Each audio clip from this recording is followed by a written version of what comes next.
Okay, hi Pam and Corey. Today we're going to set up your worm bin. So this is my worm bin. It's just a regular shoebox that you can get at Home Depot or any store like that. It has a nice locking lid so that nothing falls out. And in the top, we've drilled a hole and put in a screen. You can just use regular screening material, cut a square and tape it down. That would be fine too. So this is what my worm bin looks like. So I've had this worm bin going for probably a little less than a year. And right now what you're looking at is strips of paper. All the brown gunk is the worm's excrement, which is basically they eat the food that you give them and they digest it and they turn it into this kind of fertilizer-like muck. Now when you open your worm bin, it should not smell funny. Maybe it should smell a little bit earthy like soil. Mine doesn't really have an odor. It smells slightly like peppers because that's the last thing I fed my worms. Here's some of the peppers here. I was afraid to give them peppers because I thought it might be too spicy, but they don't seem to mind it. So you can see that the muck surface, the excrement surface, looks a little bit moist. Just a little bit. It's not wet. It's not soggy. And then you can see some of my worms in there. There they are. They're hiding around in there. There's a nice big worm. So when you open your worm bin, you'll see big fat adult worms, you'll see little baby worms, and then you'll see these little round yellowish colored balls. Those are cocoons, which is basically like a worm egg almost. Can you see those little round shiny balls? So those will grow up to be new worms. So you always want to have some paper, moist paper for your worms because that acts as carbon. So basically like dead or dried leaves, the paper is taking the place of those. And then your nitrogen component is going to be the food that you feed them. So basically green stuff. So vegetables from when you're preparing your dinners, or eggshells, or coffee grinds, anything like that that's a natural vegetable or fruit product your worms will be able to eat.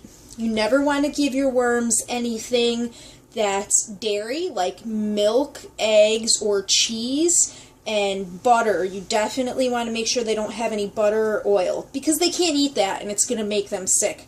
So in your worm bin is only going to be fresh scraps of fruits and vegetables and natural plant materials that haven't been cooked or added any spices or oils or butter.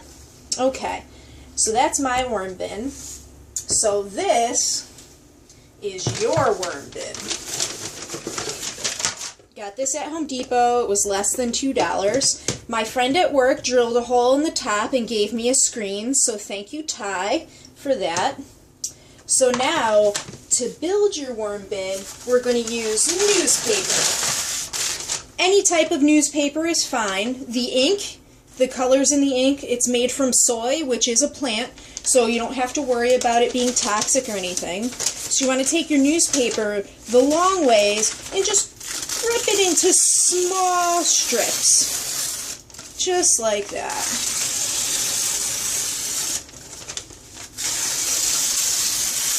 So this is a very good way of recycling newspaper, and remember the newspaper is your carbon element. So then you're going to take your newspaper strips and you're going to lightly crumple them up. Not very tight, you want it to be loose so that it opens up and it's airy, because we want to make a place for the worms to crawl in and out of, and if it's too densely squished together they won't be able to get in. So you want it to be something like that. So then you take your strips of paper and you put them into a bowl of water and let them soak for just a few minutes. And then you're going to take the moistened newspaper, and now here's the really important part. See how the newspaper is dripping wet with water? That's going to be too much water for your worm bin, so you just want to gently squeeze the extra water out so that way the newspaper is moist, but it's not dripping anymore. There's no extra water dripping out of it. And then again, you want to try to just fluff those pieces up a little bit and put them in your worm bin.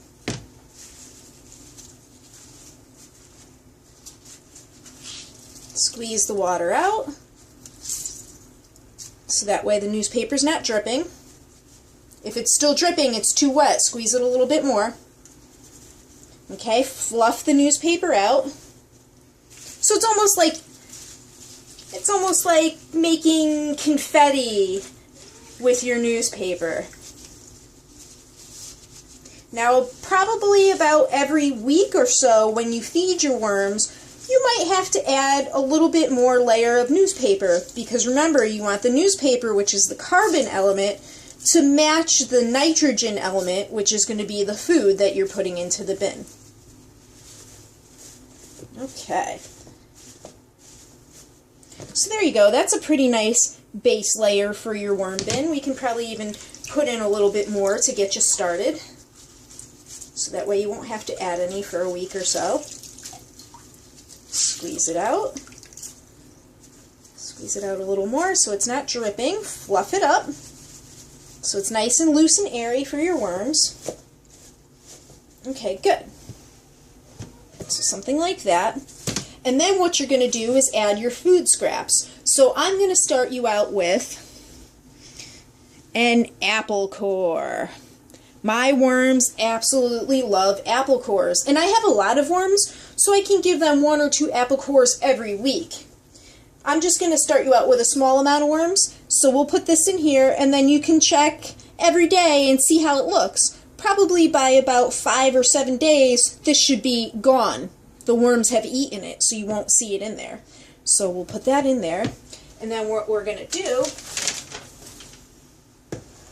is take some worms from my bin and give them to you. So I'm going to give you a nice scoop of the muck. So that should have some adult worms in it. It should have some cocoons in it, which are going to turn into baby worms. And it should have some pieces of paper in it and maybe some food. So that way you can get your worms started. Okay, that should be a good amount to get you started. You can see, look how many big, fat, chunky worms are in there. And for every one big worm you see, there's probably 5 little baby worms and maybe 5 or 6 little cocoons that are going to turn into baby worms. So probably in about a month or so, you're going to have a lot of worms. Okay, now the next most important part is that you want to cover all of the food that you put in with newspaper strips. And the reason is, if you don't cover it with the newspaper strips, it can get a little funky, like gross, and it might make the mixture dry out too much. So remember, your worms want to be a little bit moist, not wet, moist. But if they dry out, they're not going to survive, and you'll have to start again. And you know, if there's a problem with your worms, and they don't survive, it's okay, because you can always start again. I had to start my worm bin 3 times. One time I let it dry out too much and all my worms died, and that was really sad. So my friend gave me some more of her worms. And then one time I put in way too much food, and what happened was there weren't enough worms to eat all of the food, so the food started to rot on its own, and it got a little bit stinky, so I had to restart the bin because it smelled really bad. And then one time I put in too much fruit, and the fruit actually got a little bit moldy, you know, like gray mold, and it made the soil gross, so I just had to start my worm bin again. So, you know, lessons learned. You figure out how to work it. Okay. So now you should have all the food scraps covered with the newspaper. So if you ever open your worm bin and it's too wet on the inside, like you can see the moisture in there, all you have to do is take new dry newspaper,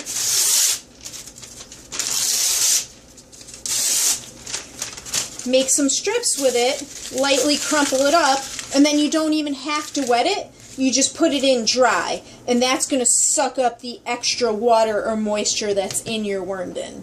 I have to do that a lot of times, add dry newspaper, because usually I feed my worms fruits that have a lot of water in them already, so as they break down, they release the water, and then your worm bin tends to get a little bit too moist. So just putting in the extra dry paper will solve that problem. So then you want to make sure you cover your worm bin, cover it really nice and tight so that none of the worms escape, and then put your worm bin in a place where it's dark and the temperature is around 60 degrees to 70 degrees. So I keep my worm bin in my bedroom. I know that sounds gross, but it's the best spot in the house that stays at a constant 60 to 65 to 70 degrees. So I put them in my bedroom next to my shoes, and I just leave them there for a week, and then after a week I come back, I open my worm bin, I use my plastic fork, and I just leave my plastic fork right in there.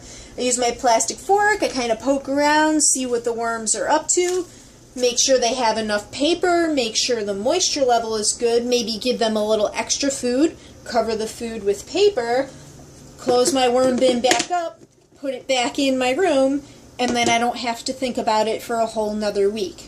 So I started my worm bin, it had this much material in it, now it has this much material in it, and at one point I had taken it all out and gave it to my houseplants as a fertilizer. And this is very heavy. This must weigh, geez, almost 10 pounds right now. So give it about 6 months and you should have lots of Vimera compost just like this. So right now I'm thinking my worm bin looks a little bit moist and the food is almost broken down. I'm going to let them finish eating these peppers, and then probably in about 2 or 3 days I'll give them more food, maybe an apple core or maybe some tomatoes or something like that, whatever I'm cooking for dinner that night. But it looks a little moist in here right now, just a little moist, so I think I might just add a little bit more newspaper. So I'm just going to use the rest of this newspaper dry. I'll make the strips. I'll crumple up the strips and just add them to the top of my worm bin dried, just like this.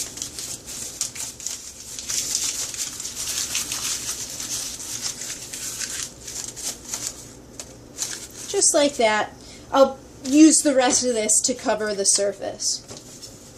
So you can store your worm bin indoors, any room that the temperature is constant.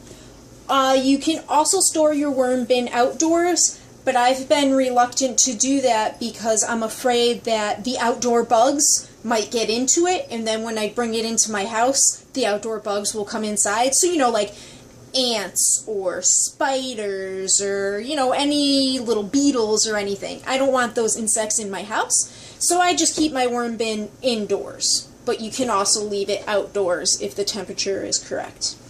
Okay, Corey, I hope you've enjoyed learning how to make your worm bin. Say hello to your worm bin and take good care of it. Check on it every day or once a week. And remember, only fruits and vegetables that haven't been cooked, no butter, no fat, no dairy products, definitely no cheese, definitely no meat because the worms cannot eat that. Only plant materials.